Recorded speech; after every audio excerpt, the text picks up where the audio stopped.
Another channel on operations. All right, let's do this. Basics first. What is this channel?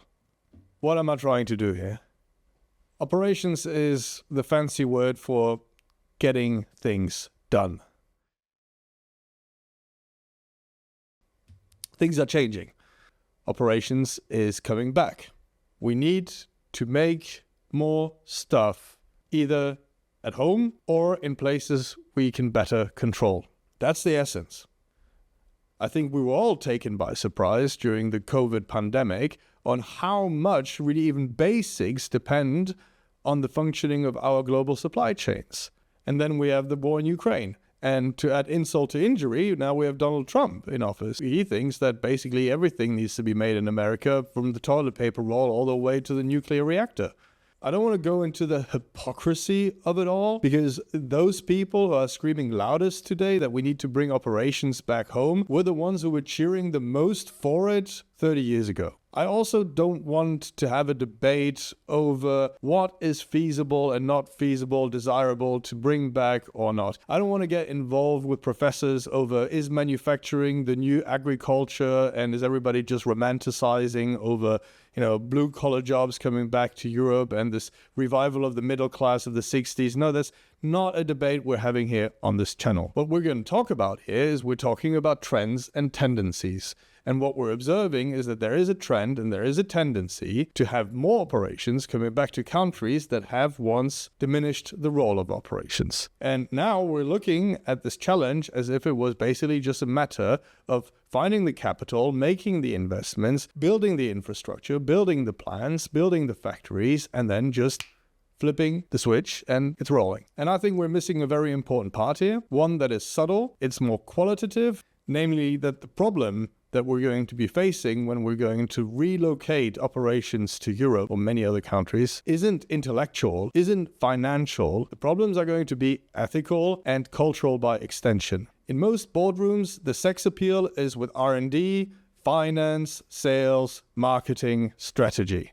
Operations, that's the stuff you outsource, that's the stuff you automate, that's the stuff let the COO handle it. There is always the tacit assumption that the hard part is to have the idea.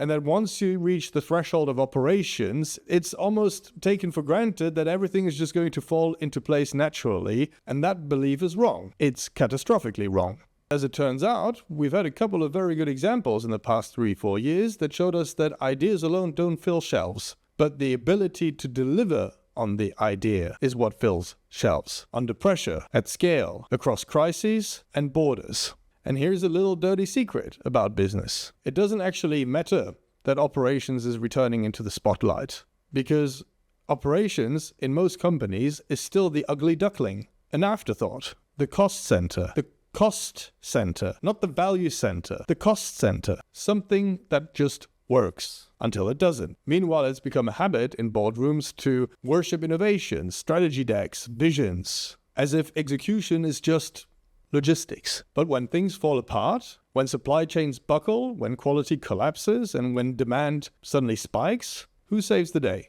Exactly. Operations. The most quietly critical, politically neglected function of your company. And that's why this channel exists. So what is my main point of contention today? I said earlier that the problem we're going to be facing isn't going to be intellectual. It's not going to be a problem that we're not smart enough to do operations. We have to remember that when you get rid of something, you start losing the habit of dealing with it. We have become completely disassociated in the West of how to get things done. And I don't care if people say, well, we didn't get rid of all operations, have we? Well, no, obviously not. But it's a small consolation, isn't it, when you're throwing a concert and the venue is full, and by the time the lights come on again, there's only 10 people left. Well, you're not going to say like, well, it wasn't all that bad because not everybody left. The shift that needs to happen for the comeback of operations to be successful needs to be mental first. Because for the past 30 years, we have completely disassociated ourselves from how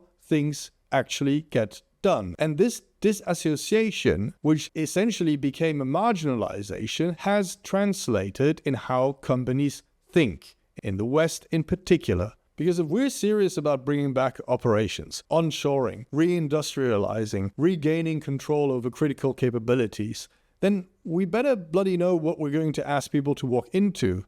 Because here's a cultural landmine for you. For the past decades, we've been selling people the dream that the good job is the one behind a screen in a climate-controlled office. The ominous knowledge worker, as if the work that doesn't happen behind a screen doesn't require any knowledge.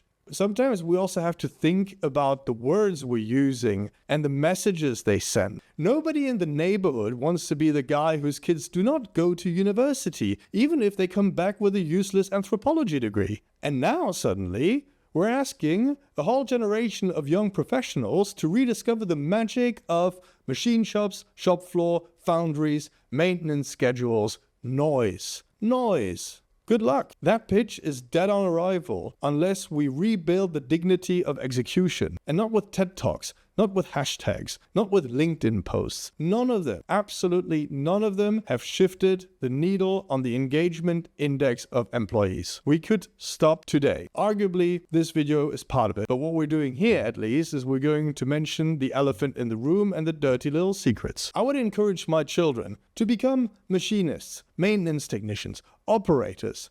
If I'd believe that be respected, empowered, and surrounded by leaders who actually get what operations means. In most companies, operations is still treated like a liability. It's the place where ambition goes to die. Ideation is cheap. Execution is hard. Very, very hard. In a world of demographic decline and geopolitical risk, execution is everything. Everything. And the most maddening part about it is that of all the places on Earth, the West, and certainly Europe, has the best starting conditions for it. Because we have the wealth, we have the infrastructure, we have the education, we have the culture, we have fewer civic inhibitions because we've had the battles. These things don't come cheap, but we're smothering it under the myth that ideas are everything and execution is somehow beneath us. But we want to bring back operations. And when the factory doors open, who's going to work there and why? That is the problem Operations Explained is built to challenge. This channel exists because operations is no longer a cost center. It's the strategic frontier, and we're going to explain it case by case.